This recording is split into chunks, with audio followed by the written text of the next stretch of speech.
அலகு 9. சவுல் சாமுவேலை சந்தித்தல். பென்யமின் குலத்தில் கீசு என்ற ஆற்றல்மிகு வீரர் ஒருவர் இருந்தார்.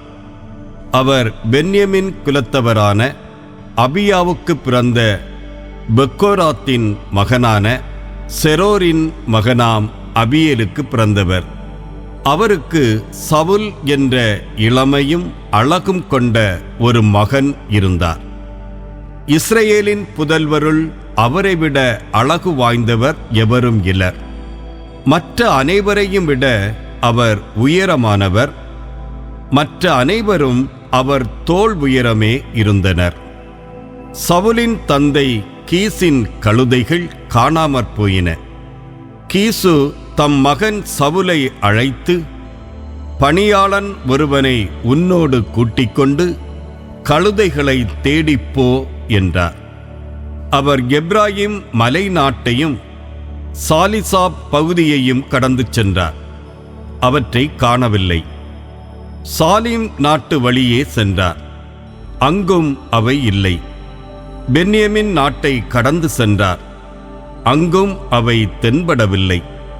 பிறகு அவர்கள் சூபு நாட்டுக்கு வந்தபோது சவுல் தம் பணியாளரிடம், வா, நாம் திரும்பிச் செல்வோம், ஏனெனில் என் தந்தை கழுதைகளை மறந்துவிட்டு நம்மை பற்றி கவலை கொள்வார் என்றார்.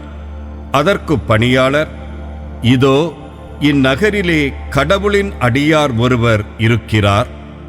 அவர் பெரு மதிப்புக்கு உரியவர். அவர் சொல்வதெல்லாம் அப்படியே நிகழ்கிறது. ஆகவே நாம் அங்கே செல்வோம்.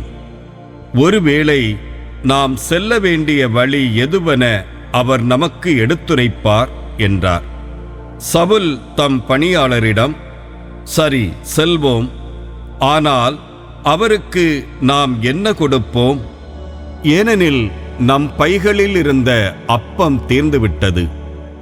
கடவுளின் அடியாருக்கு அன்பளிப்பு தர நம்மிடம் எதுவும் இல்லையே, என்ன செய்வோம் என்றார். பணியாளர் சவுலை நோக்கி, இதோ என் கையில் இன்னும் 3 கிராம் அளவுள்ள வெள்ளி இருக்கிறது. இதை கடவுளின் அடியாருக்கு தருவேன். அவர் நம் வழியை நமக்கு எடுத்துரைப்பார் என்றார். அக்காலத்தில் இஸ்ரவேலில் கடவுளின் திருவுளத்தை நாடிச் செல்வோர், வாருங்கள், திருக்காட்சியாளரிடம் செல்வோம் என்பர். ஏனெனில் இன்றைய இறைவாக்கினர் அன்று திருக்காட்சியாளர் என்று அழைக்கப்பட்டார். சவுல் தம் பணியாளரிடம், நீ சொன்னது சரியே, வா, செல்வோம் என்றார். அவர்கள் கடவுளின் அடியார் இருந்த நகருக்குள் சென்றார்கள்.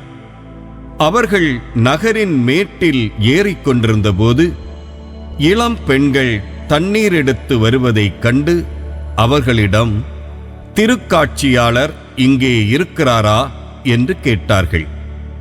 அதற்கு அவர்கள், ஆம், உங்களுக்கு முன்பே வந்துவிட்டார். விரைந்து செல்லுங்கள். இன்று அவர் நகருக்குள் வந்துள்ளார்.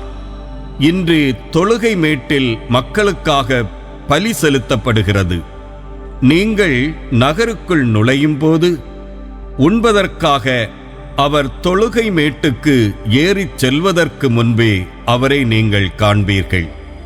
ஏனெனில் அவர் சென்று பலிக்கு ஆசி வழங்கும் வரை மக்கள் உண்ணமாட்டார்கள். பிறகுதான் அழைக்கப்பட்டோர் உண்பர். உடனே சென்றால் இப்போதே நீங்கள் அவரை காணலாம் என்றார்கள். அவ்வாறே அவர்கள் நகருக்குள் சென்றார்கள். அவர்கள் நகரின் மையத்திற்கு சென்று கொண்டிருந்தபோது தொழுகை மேட்டுக்கு வந்து கொண்டிருந்த சாமுவேல் அவர்களுக்கு எதிரே வந்தார். சவுல் வருவதற்கு 1 நாளுக்கு முன்பே சாமுவேல் செவியில் விழும்படி ஆண்டவர் வெளிப்படுத்தி இருந்தது. நாளை இந்நேரம் பென்யமின் நாட்டினன் ஒருவனை உன்னிடம் அனுப்புவேன். என் மக்களான இஸ்ரவேலின் தலைவனாக அவனை நீ திருப்பொழிவு செய். பெலிஸ்தியரின் கையினின்று அவன் என் மக்களை விடுவிப்பான். என் மக்களை நான் கண்ணோக்கினேன். அவர்களின் கூக்குரல் என்னை எட்டியுள்ளது. சாமுவேல் சவுலை கண்டதும் ஆண்டவர் அவரிடம், இதோ நான் உனக்குச் சொன்ன மனிதன், இவனே என் மக்கள் மீது ஆட்சி புரிவான் என்றார். சவுல் வாயிலின் நடுவே சாமுவேலை நெருங்கி, திருக்காட்சியாளரின் வீடு எங்கே? தயை கூர்ந்து சொல்லும் என்று கேட்டார். சாமுவேல் சவுலுக்கு கூறியது, நானே திருக்காட்சியாளன். எனக்கு முன்பாக தொழுகை மேட்டுக்குச் செல். இன்று நீ என்னோடு உண்ண வேண்டும். உன் உள்ளத்தில் இருப்பது அனைத்தையும் நாளை காலையில் நான் உனக்கு எடுத்துரைத்து உன்னை அனுப்பிவிடுகிறேன். 3 நாளுக்கு முன் காணாமற் போன கழுதைகளைப் பற்றி கவலைப்பட வேண்டாம், ஏனெனில் அவை அகப்பட்டு விட்டன. இஸ்ரவேலின் முழு விருப்பமும் யார் மீது உள்ளது? உன் மீதும் உன் தந்தையின் வீட்டார் அனைவர் மீதும் அன்றோ? சவுல் மறுமொழியாக கூறியது, இஸ்ரவேலில் மிக சிறிதான பென்யமீன் குலத்தை சார்ந்தவன் அல்லனோ நான்? பென்யமீன் குலத்தில் அனைத்து குடும்பங்களிலும் என்னுடையது மிக சிறிதன்றோ? பின்பு நீர் ஏன் என்னிடம் இவ்வாறு பேசுகிறீர்? பின்னர் சாமுவேல் சவுலையும் அவருடைய பணியாளரையும் உணவறைக்கு கூட்டி வந்து அழைக்கப்பட்டிருந்த ஏறத்தாழ 30 ஆள்களுள் அவர்களுக்கு முதலிடம் கொடுத்தார். மேலும் சாமுவேல் சமையல் செய்பவரை நோக்கி, நான் உன்னிடம் ஒரு பங்கை கொடுத்து பத்திரப்படுத்தச் சொல்லியிருந்தேனே, அதை கொண்டு வந்து வை என்றார். சமையல் செய்பவர் ஒரு தொடையை அதன் மேற்பாதியோடு எடுத்து வந்து சவுலுக்கு முன் வைத்தார். அப்போது சாமுவேல், இதோ உனக்கு முன்பாக வைத்திருப்பதை சாப்பிடு. நான் மக்களை விருந்துக்கு அழைத்தது முதல் இது உனக்காக எடுத்து வைக்கப்பட்டிருந்தது என்றார். அன்று சவுல் சாமுவேலுடன் உண்டார். பிறகு அவர்கள் தொழுகை மேட்டிலிருந்து இறங்கி நகருக்கு வந்தார்கள். சாமுவேல் சவுலுடன் மாடியில் பேசிக்கொண்டிருந்தார். சாமுவேல் சவுலை அரசராய் திருநிலைப்படுத்துதல்.